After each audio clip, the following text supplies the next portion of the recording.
Oi, pessoal. Eu hoje vou contar um caos aqui para vocês debaixo do meu pé de amora. Há muitos anos. Ai, deixa eu comer.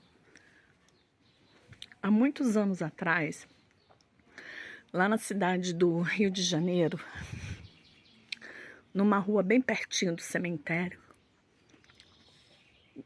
nós nos mudamos. Eu tinha 12 anos na ocasião quando nós nos mudamos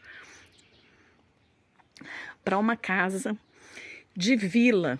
Essa casa era uma casa de vila e ela ficava próxima a um cemitério chamado São João Batista, no Rio de Janeiro.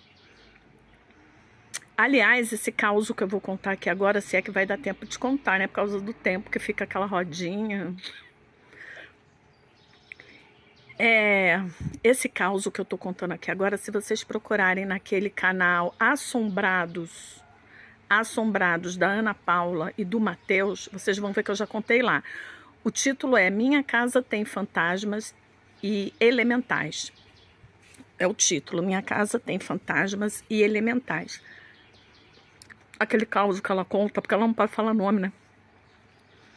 Foi eu que contei.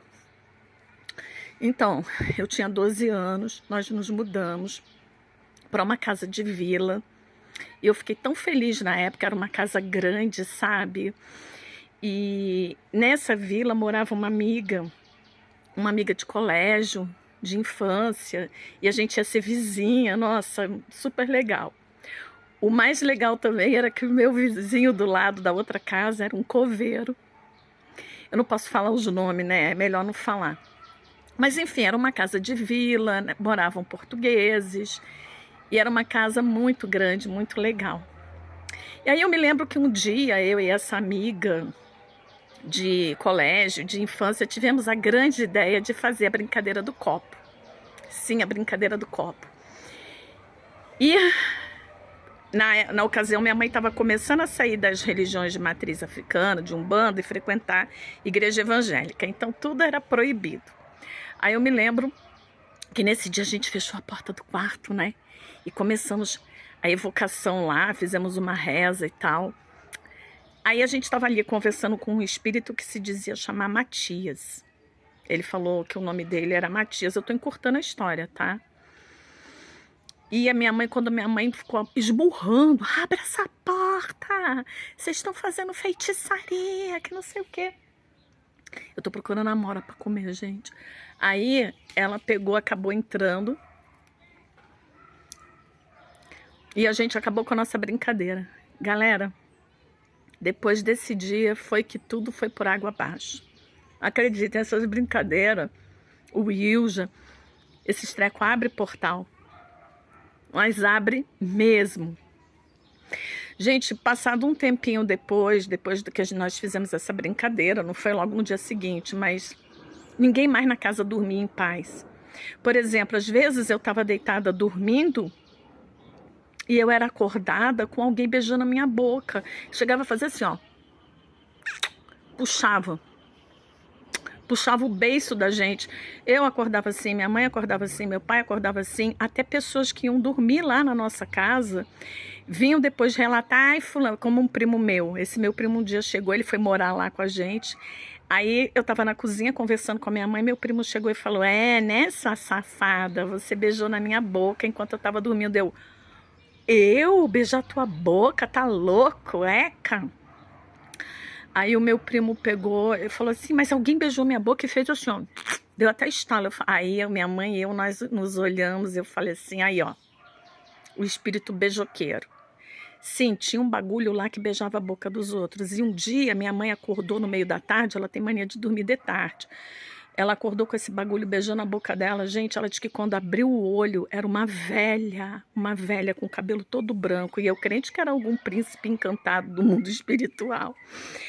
Então, gente, acontece que nessa mesma casa aconteceu um dos episódios que mais marcou a minha vida. Esse foi o que mais marcou a minha vida. E eu sei que vai ter gente que não vai acreditar, mas não tem problema. Só quem já passou por isso é que sabe o que eu vou falar agora. Então, eu estava dormindo, né? E tinha um relógio no meu quarto, tinha um relógio bem... Eu vou falar por que eu vou falar do relógio, tá?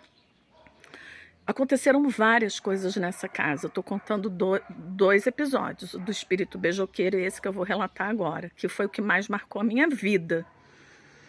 Tinha um relógio, eu tinha minha cama, que era encostada na parede, e tinha um relógio que ficava de frente para minha cama. E eu tava dormindo, apaguei. De repente, gente, foi entre o sono e o despertar. Eu comecei a abrir meu olho e eu fui espreguiçando, como se eu fosse um bebê. Eu fui espreguiçando.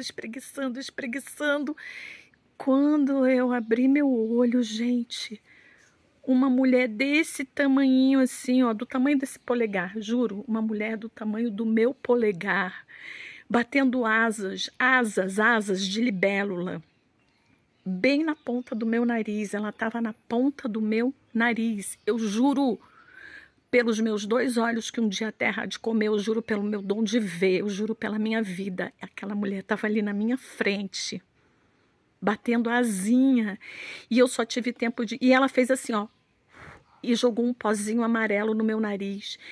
Eu senti naquela hora uma felicidade, mas foi uma felicidade tão grande como nunca na minha vida eu senti, eu não sei nem descrever.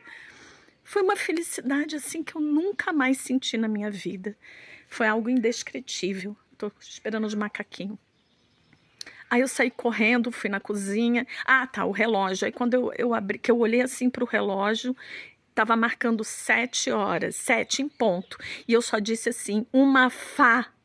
E sumiu, desapareceu, virou fumaça. Cara, eu me levantei correndo, saí correndo, fui pra cozinha e gritei pra minha mãe, mãe, eu vi um fantasma. Na verdade, não era um fantasma, era uma mulherzinha. Eu expliquei a ela, ah, você tava sonhando? Eu falei, não tava sonhando. Eu abri meu olho, foi entre o sono e o despertar, eu vi. Gente, eu tentei provar pro meu pai, pra minha mãe, eles falaram que eu tava mentindo. A minha mãe ficou preocupada na ocasião, porque ela sabia que eu nunca tive a tendência de ficar mentindo, né? E eu já era bem adulta. Nós nos mudamos para essa casa, eu tinha 12 anos, mas vejam bem, quando isso aconteceu, eu já devia estar com uns 20 e poucos anos. A gente ficou muitos anos nessa casa, eu já devia estar com uns 20 e poucos anos quando isso aconteceu. E eu nem estava pensando nessas coisas. Sabe, eu nem estava pensando, não estava ligada nessas coisinhas de mundo, de fada. Para mim, a única fada que existia era Sininho. Porque eu nunca tinha visto e não acreditava, até eu ver. Aí meu pai falou que eu estava louca, que eu não parava de falar dessas coisas, que não sei o que lá, falou que eu estava inventando. Eu me lembro que nesse dia eu me ajoelhei no chão. E disse, pai, o senhor não está acreditando em mim. Mas eu vou pedir a Deus, a todo o universo. Na época eu falei, Deus. Eu me ajoelhei e falei, que o Senhor veja, que o Senhor também veja. Cara, eu me lembro que foi num domingo, eles tinham mania de fazer a cesta, de dormir, tá acabando meu tempinho aqui. Aí eu tava, na ocasião, eu tava na internet jogando aquele jogo Pandemônio. Cara, quando de repente meu pai parou na porta do quarto e falou assim, como era mesmo a fada que você disse que viu? Aí eu olhei pra ele e falei, você viu? Ele, cara, eu tava deitado agora no quarto. Eu tava dormindo, de repente eu acordei, tinha uma mulher de cabelo todo branco, mas com rosto jovial. E eu vi essa mulher saindo de dentro de um casulo e virando uma borboleta e sumiu. Eu falei, aí, tá vendo? Foi duvidar de mim aí? Apareceu pro senhor também. Então, gente, não é porque você não vê o ar que ele não existe. Não é porque você não vê fadas, elementais, outras coisas, espíritos, que não é que eles não existem, apenas você não está vendo. Apenas acontece que tem pessoas que têm mais sensibilidade de ver certas coisas que você não vê. Então não duvide dessas pessoas.